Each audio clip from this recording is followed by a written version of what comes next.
I think Iran, in the short run, is a very serious problem and could result in some sort of a crisis. In the long run, Iran has all of the necessary preconditions for positive political change. If you look at the fundamental sort of socio-economic statistics of the country, Iran in the short run, of course, poses the question of how do we adjust to the reality that it is an ambitious regional power, strong, quite capable of waging protracted warfare.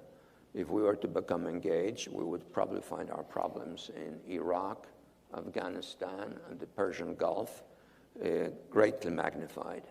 And we would probably be embroiled for a long, long time, much longer than our current involvement, with an outcome which, of course, would be decisively in our favor if we used all of our power.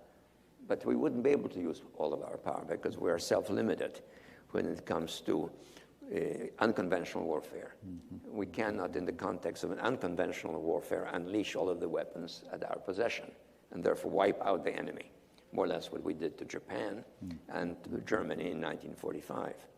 So we could be bogged down.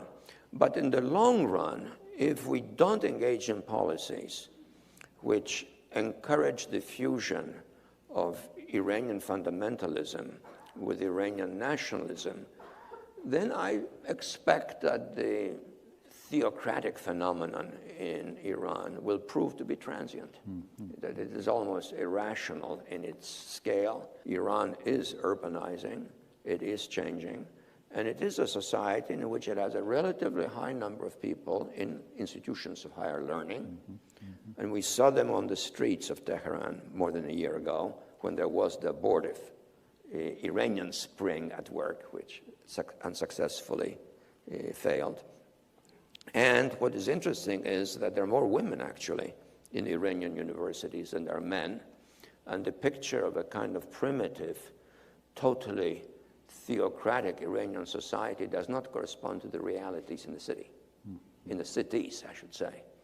And what struck me, for example, during those manifestations was how similar the young people of Iran are in appearance, in manner, in slogans, to what one sees also on the tube elsewhere, including Europe.